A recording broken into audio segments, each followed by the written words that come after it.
I'm back, kid. And we smoking good. Smoking on that good. Now, back to what I was saying. So, like I say, man, this young nigga Dave, you know, bless his soul that he had nothing to do with this, you know what I'm saying? But at the end of the day, it do look like it, but then again, it might not be like he have something to do with this shit. So we trying to figure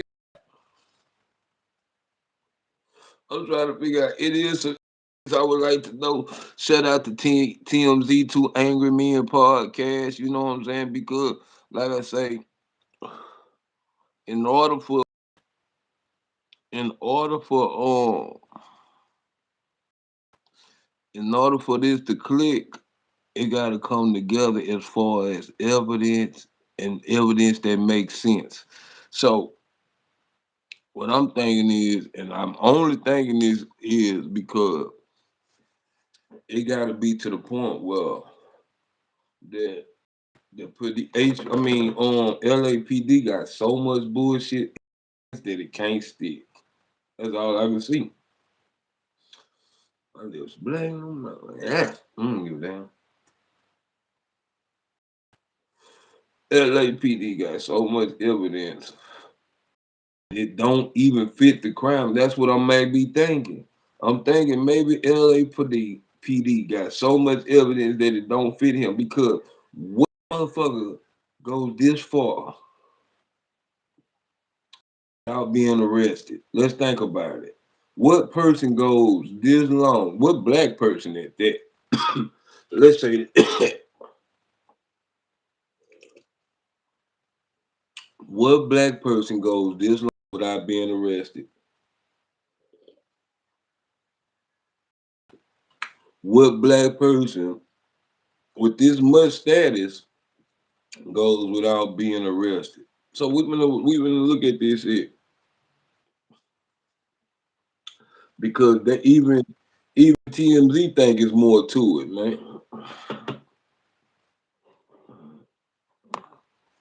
I don't know if we're gonna do this, but shit, you can see it here.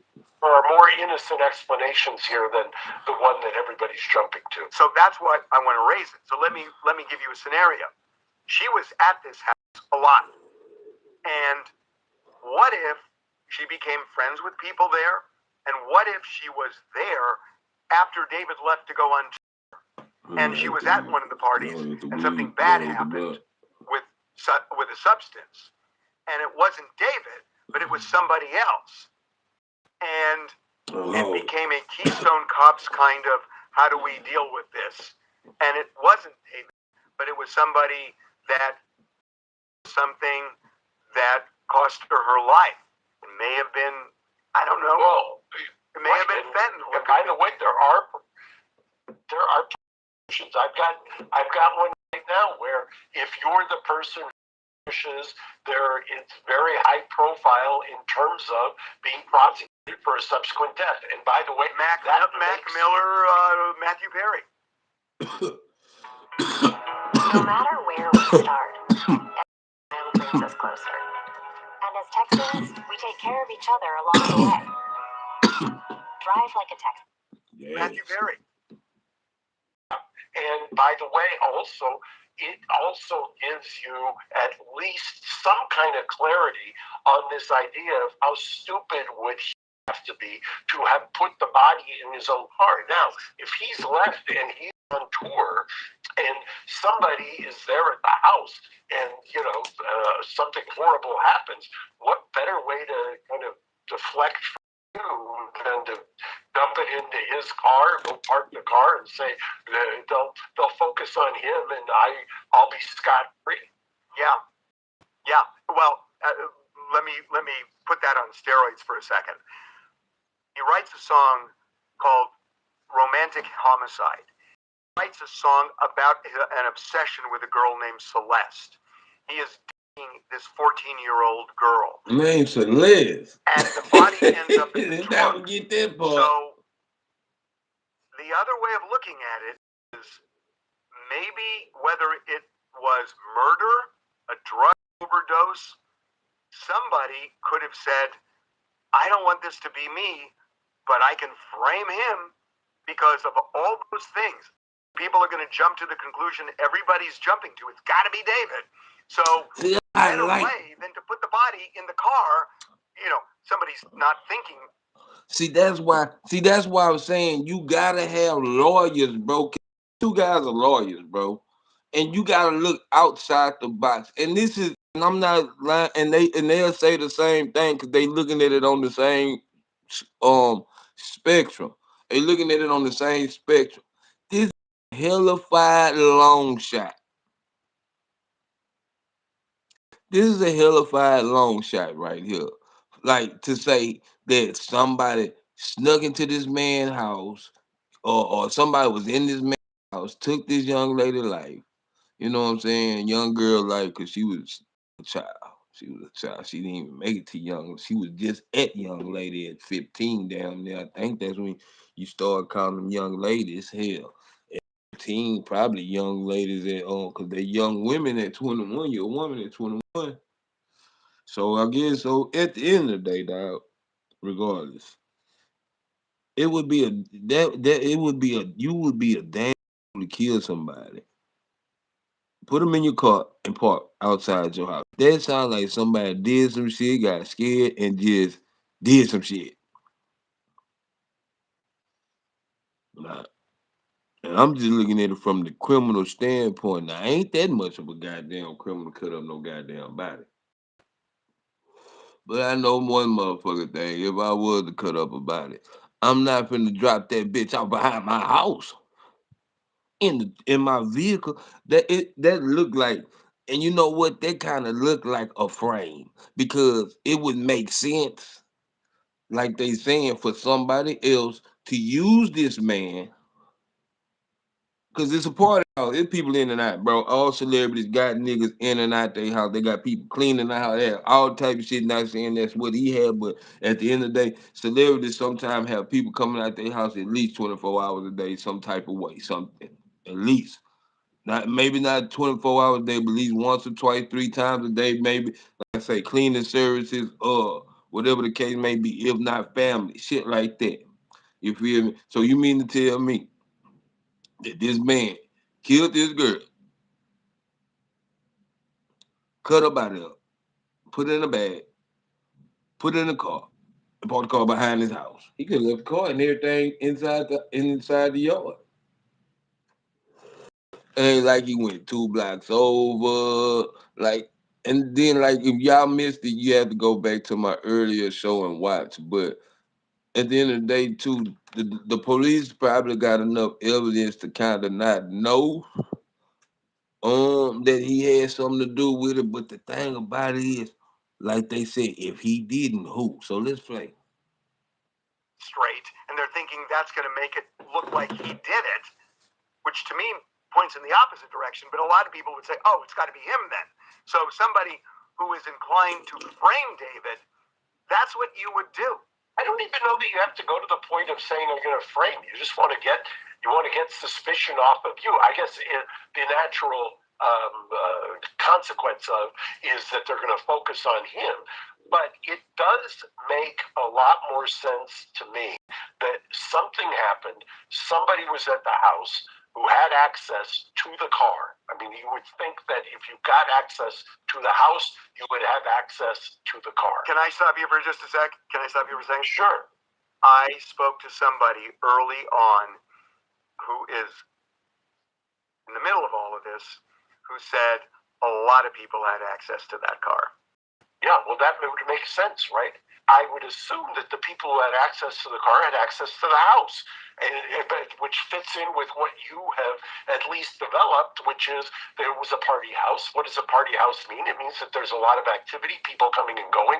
How many times you've seen police reports or anything else about houses, especially in this location, in that geographic area, where somebody is renting it. I mean, you've covered the stories. I've defended the cases where these houses, or there's certain houses, whether you call them a party house or a flop house or whatever you want to call it. And it could be a flop house, party house. Kind of a safe refuge, and the neighbors are going crazy. Yeah, absolutely. Okay, I've been waiting for days to talk to you about something. I ain't gonna lie though.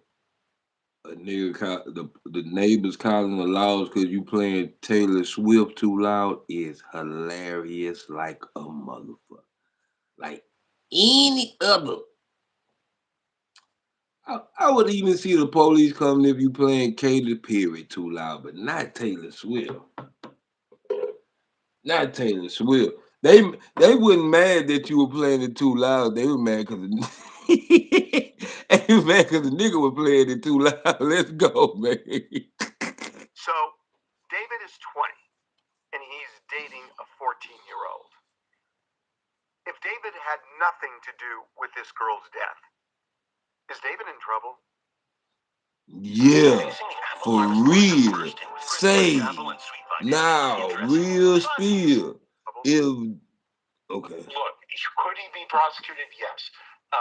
If she were alive, a lot more likely. I've had, in the last 10 years, I've probably done 3 or 4 of those cases. In the ones that I have handled, it is always a case where there's a very kind of truncated, if you will, age gap. And there was always an indication in the cases I've handled where they didn't know the true age of the girl and only either during the relationship, after they'd fallen in love, or something along those lines. For somebody to bring a statutory rape case, and somebody would be the LA County DA, I can't imagine anybody in the sex crimes unit is going to say, hey, we don't have enough evidence to say that we've got a homicide here. We don't have enough evidence besides being a homicide to elevate it to murder, but we're going to pursue a statutory rape. Highly unlikely, unless there's something, which obviously there could be, that we don't know yet. I mean, who knows if there are videos? Who knows if there are selfies? Who knows if there is scientific evidence that's consistent with a transfer of DNA? They gotta make. That's another thing.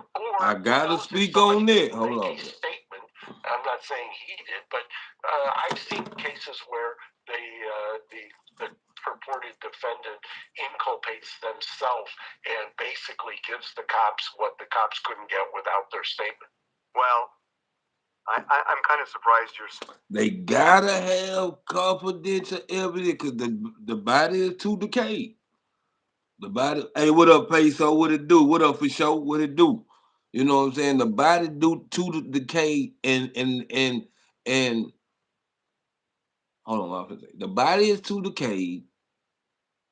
So it's no way that they can kind of find sexual evidence, and there's no type of way kind of really they can find him credible for the and now these 2 lawyers right here telling this story. There's 2 lawyers talking this. 2 credible lawyers saying the outs and ends that he had to beat this case. Because like I say, at the end of the day, ain't no African American male. I don't give a fuck if you sing, rap, or pick up shit off the corner, off the ground. My nigga, you're not finna be free. They gonna arrest you off the stage. I don't give a damn where you rapping at. You can be at 8 Mile, nigga, with B Rabbit and them, nigga, and they gonna come up in that bitch and raid that bitch and get your bitch ass off stage because we got you for murder, not just a murder, but a child, not just a child that's been brutally murdered. Nigga, you going to jail. Ain't no do not pass. Go do not collect $200. None of that shit. Your ass going to jail. I ain't gonna bullshit you. Your ass going to jail, man. Let's go. Saying this, if they find out that it's not David, but they know who it is that did this, and they can pin that on them, somebody other than David, you don't think Nathan Hochman would go after this 20-year-old singer for allegedly having sex? We don't know if he did or not. But, I mean, what if there are pictures in her phone or his phone, or there's a video or something like that? You don't think Nathan Hochman would go after him? If there was a video in her phone, if there was a video in his phone or somebody else's, if she had sent it to somebody else, if she had, which happens quite a bit, if they had independent evidence that way, one of the things they would presumably do, building on your hypothetical, if they charge somebody else, they could subpoena him. That preliminary hearing probably Yeah, he did or he know who and did. force him to either invoke No the bullshit. fifth or force them to give him immunity in some kind if they needed it. Look, they're not going to traditionally.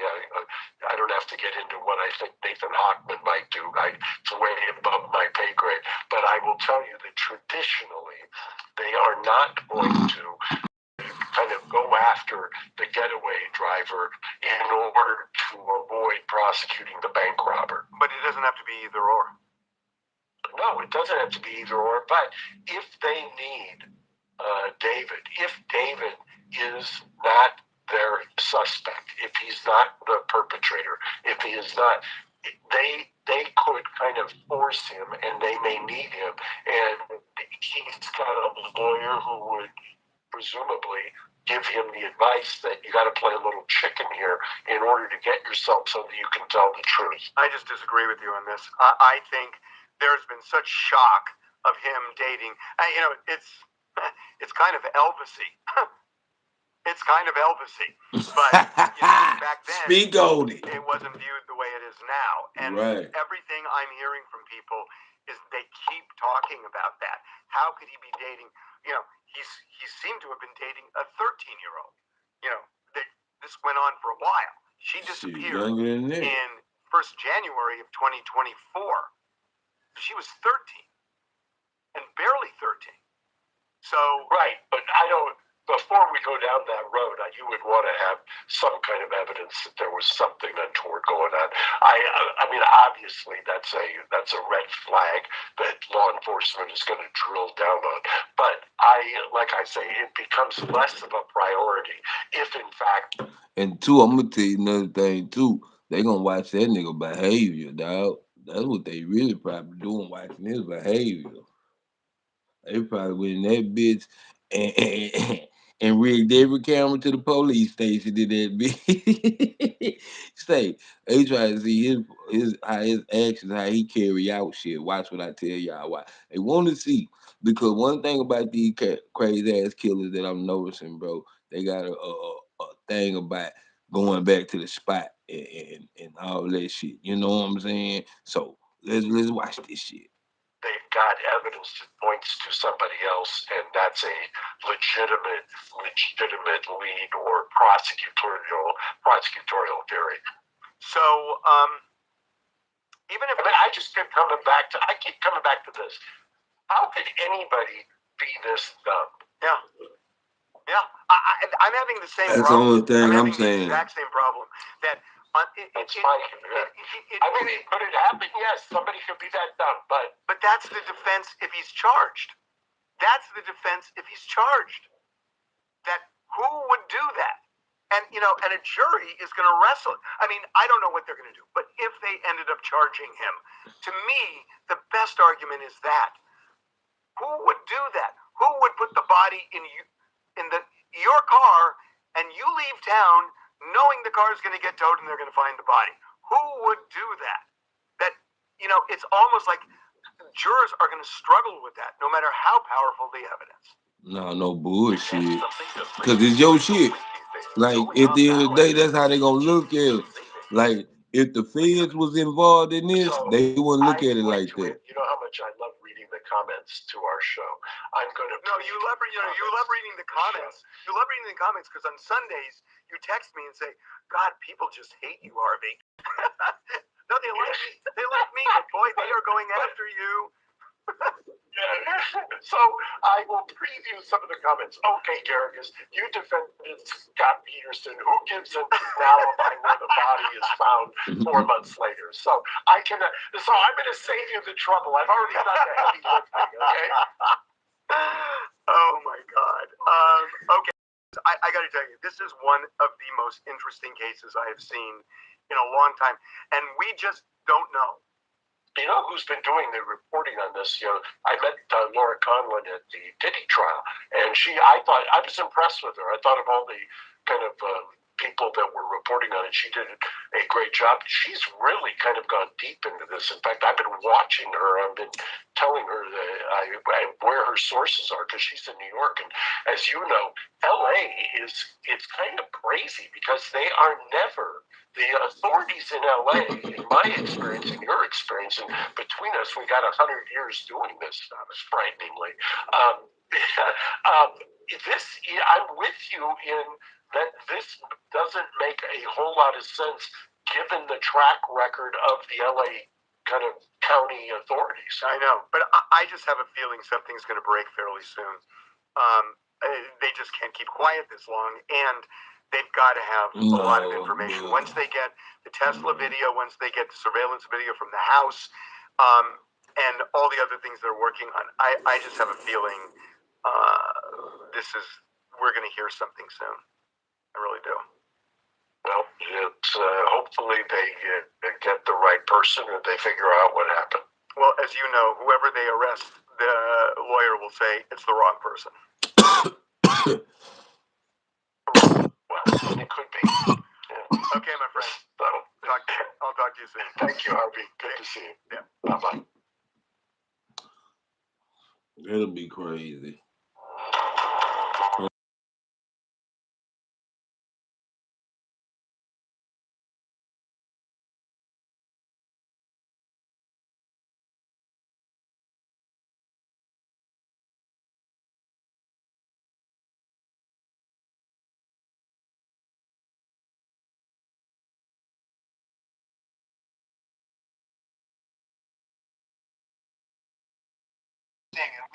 My bad, y'all. But yeah, man, so some of this I hate to say, but some of this shit I gotta say, man. So some of my music, dog, I'm gonna have to redo. Ain't tripping. Because that's cool. But some of it I got. I just gotta go through my emails and shit. And see what I have. But at the end of the day, that's what I damn don't feel like doing, getting on some music. Let's see what else though going on in the world. Let's see what else. Huh.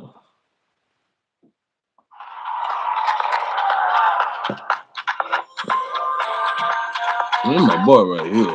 They don't talk about this nigga. I keep forgetting this nigga name too. Just 10 minutes. Get out. 10 minutes? Just 10 minutes. Come on, don't play with me. First off, you gotta love yourself. How you came in this bitch, but no hair. You no hair, no. Ever come with a solo album? He's a lying bitch. Who the f*** is it? I just said it. We can fight, ho. They did. I'm telling you. Yeah, whatever. Get your bag, lights on. Like roaches out of woodwork, here they come. Here they come. Niggas ain't doing shit. Free liquor, loose bitches got them at each other like forgotten bitch. Damn. He been talking about a solo album for 15 years. He's a loser. Oh, they up. Wishbone, or Bone Thugs and Harmony, is known to be one of the greatest rappers of the Midwest. The talented rapper who had everything it takes to be a star, but never got a solo moment. While his group members became individual brands, Wishbone remained in the shadows. Today,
they needed to get out of Cleveland.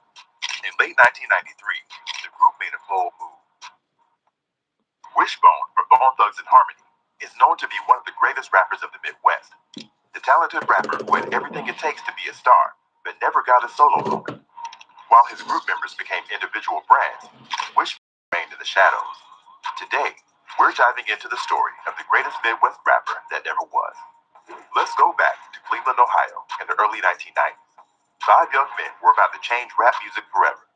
Busy Bone, Crazy Bone, Lazy Bone, Wishbone, and Flesh and Bone, assembled under the name Band-Aid Boys, and later became Bone Thugs and Harmony. It's all about money, yeah, I'ma give me some. That ain't got nothing lately, y'all been acting funny. I guess you spent some money out my pocket to catch up. You're still singling with me, for what that I run with. You don't want to with. Charles C. Scruggs Jr., That nigga named Charles C. Scruggs. joined Crazy Bone and Lazy Bone under the name Wishbone. He was the youngest member. Bearded, that you, nigga? These 4 teenagers were said to make I think that's Bearded. history. The group recorded their first album called Faces of Death under the Bone Enterprise name.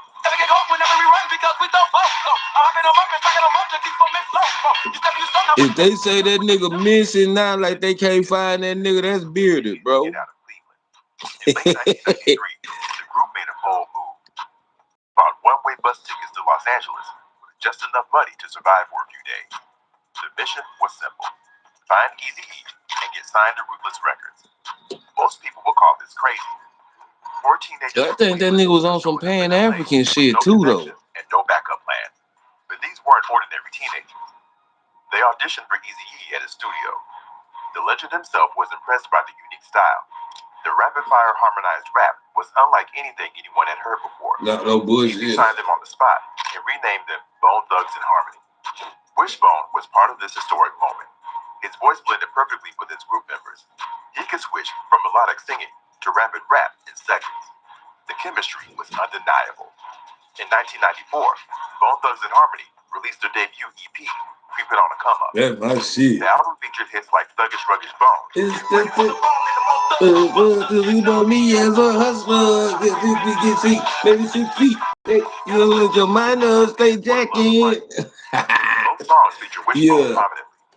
The album was certified 4 times platinum by the RIAA. Wishbone's contribution was crucial. His smooth voice provided the perfect contrast to Biggie's wild energy and Crazy's technical skills. But it was the 1995 album. Ain't that nigga that killed Uncle? Ain't that nigga the reason why we mad Uncle Charles gone? Shit, man. At first, all they did to do was wrong. Looking at it. It's my Uncle Charles. See what I'm saying? What they do was wrong.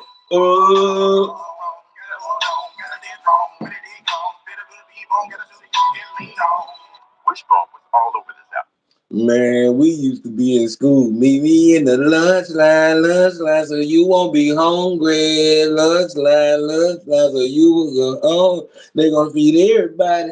They're gonna feed everybody in school.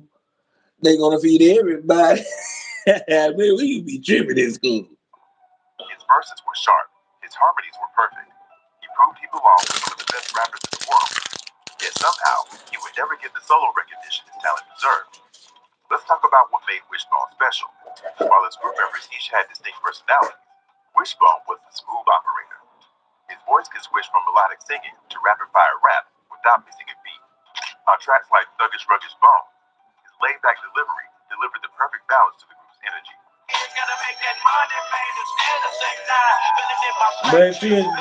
You gotta be that He wasn't as wild as Busy. He wasn't as technical as Crazy. He wasn't the leader like Lazy. But he was consistent, reliable, and undeniably talented. Nah, he was a hell of a 6-man. That nigga's a hell of a 6-man, man. Created their signature sound. He's a hell of a 6-man. Those melodic sections worked. He could carry a hook, deliver a solid verse, and blend seamlessly with the group. In many ways, he was the glue that held the sound together. That nigga Bearded was a fool when he rapped with Bone Thugs back in the day. Here's what's crazy about Wishbone's situation. What that? He had everything he needed for a successful solo career in the late 90s and early 2000s. His melodic rap style was perfect for the mainstream market. This was the era when artists like Ja Rule and Nelly were dominating the charts with similar approaches. Singing and rapping combined, melodic hooks over hard beats. got 100 clips. I'm from New York. I got a semi-automatic that spits next time if you talk. Street credibility mixed with mainstream appeal. Wishbone was doing this before it became the standard. His voice would have been perfect for radio. Hold on, Ja Rule. Gave him street credibility. His experience. Ja Rule, you ain't have none of that shit though. When 50 Cent came in there and just destroyed Murder Inc. the way he did, y'all is wrong. You didn't have 100 guns and 100 nothing. Now let's get back to the story at hand. Bone Thugs proved he can make hits. All the pieces were there, but for reasons that remain unclear, Wishbone never capitalized on his potential. While his group members started planning solo careers, he seemed content staying in the background. After the group's massive success, the members started thinking about solo careers. This was common in hip-hop. Groups would stay together, but members would also release individual projects to show their unique styles. The first to go solo was Flesh and Bone. He released Thugs on November 19, 1996 through Def Jam Records. The album reached number 38 on the Billboard 200 and proved that Bone Thugs members could succeed individually.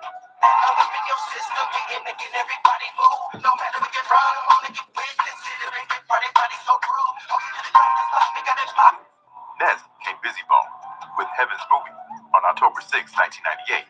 The solo debut showcased Busy's wild, unpredictable style and personal struggles. Ain't none of these albums here. And established Busy as a solo force.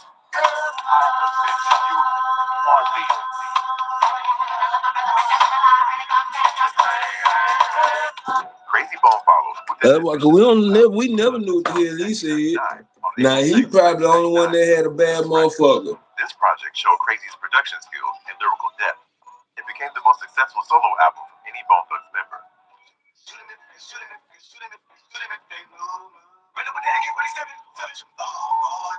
Because I'm gonna tell y'all.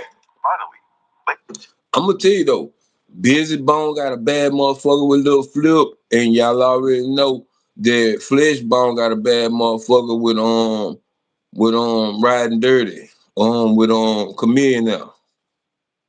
Busy Bone released Thug by Nature on March 20th, 2001 through Mo Thugs Records.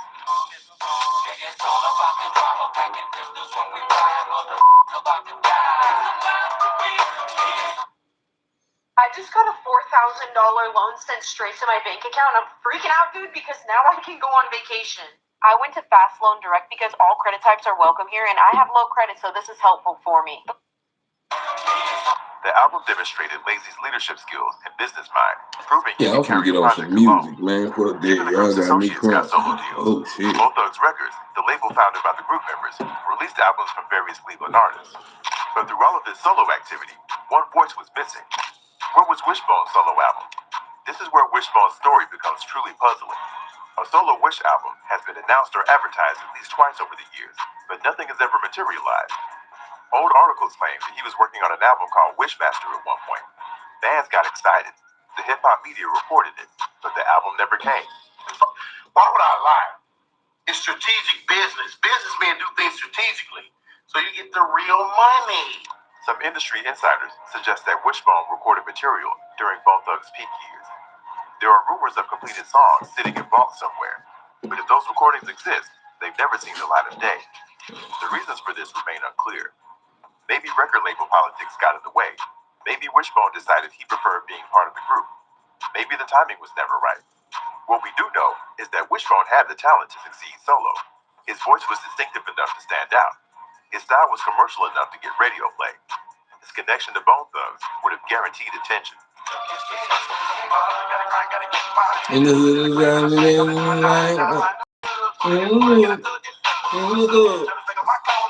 As we head into 2026, Wishbone still man, them boys, I ain't gonna lie. You gotta be down there, bang bang. In April 2025, the group released Aw Shit, their first song together in 15 years, with all 5 original members, including Wishbone. This marked a historic reunion that fans have been waiting for since the group's various splits and conflicts over the years. The group is now working on a full-length reunion album, with more singles and videos expected soon. That's what's up, though, but shit. I know they was doing something at one time too. Yeah, when this was 2 days ago, yeah, I remember they was coming back with something not too. Yeah, real. What's this? FBI finally real David driver license found in Tesla. Yeah, I don't care. Man dies in courtroom while awaiting sentence for killing wife in Houston. Oh hell no! Law enforcement and courtroom sources tell KPRC2 News that a man ingested drugs while awaiting sentencing at the Harris County Criminal Justice Center this morning. Yeah, we've learned he was taken to the one below Ooh, is he at got the away on courthouse that right one. now. We know this is an evolving situation. What can you tell us, real one? Hey, we can confirm with you all that the identity of that individual is James Paul Anderson, a former school teacher, was preparing to take a plea deal after the murder of his wife, apparently in front of his 2023, his wife, Victoria Anderson, in Kingwood. We understand there was going to be a plea deal. During this whole thing, he's ingested what we are being shared with was drugs, and that's what led to all of this. He was apparently sources tell us they were trying to give him Narcan and then rushed to the hospital where he has been pronounced dead. Now, we are being told from the Harris County Sheriff's Office that the district attorney's office He will must be have handling ingested communicating with all his the own drugs. local God members. We reached damn. out to them. They shared with us that Because he will I'm send out telling y'all, bro, a y'all think I'm shortly. So bullshitting, what we bro. want to share with you all is Bro, them jailhouse drugs be potent, nigga. Man, them jailhouse drugs be potent in the bitch, boy. You take your serial quit in that bitch, boy. Man, I never forget. This was like 2014, 2014. I was in that bitch, man. That's when the serial quills and them stop signs. They had this bitch called serial quill and a red pill called a stop sign, and they not bullshitting, boy. That stop sign. I was scared of serial quill, but I seen the nigga sign for 2 years on some simple shit on the serial quill. That's when they stop. When you come to court and you under the influence, you cannot none of that no more. Nigga, you take any type of drugs, nigga, that have you that incoherent. Now, if you take drugs and you not supposed to be on it and you sign for your time, that's on your ass. But if you take drugs that have you to the point where you so incoherent to where you can't know what you signing, then yeah, you ain't none of that shit no more.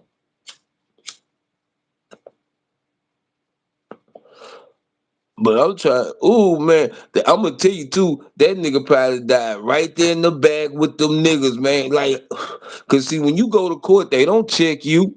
They don't check you, man. Ain't no telling how long he been saving them pills. Like, I wonder how what type of drugs that nigga took. Cause they instead of saying drugs, nigga, you only get one type of drug, and that's cause he must have been a psych patient. See, I'm gonna tell y'all, I keep telling everybody that, bro. When you on a murder case, they automatically give you psych drugs, bro. Like them niggas be so out of motherfucking pocket. Like them niggas be walking through that bitch like boo. Like nigga, it ain't nothing going on in their mind, bro. Like they don't be giving a fuck. Not that they don't be giving a fuck, but like some of them niggas be so incoherent to that shit, bro. It's crazy, bro.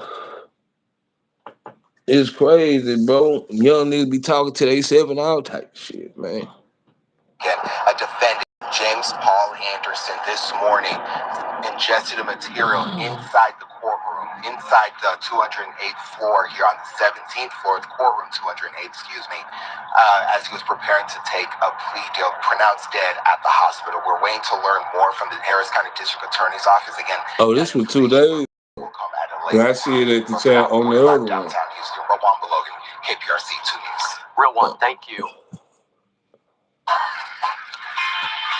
Man, but let me, I got some track. Let me, y'all want to hear this bitch I'm working on right here on this bitch. Let y'all hear this bitch on sound tap.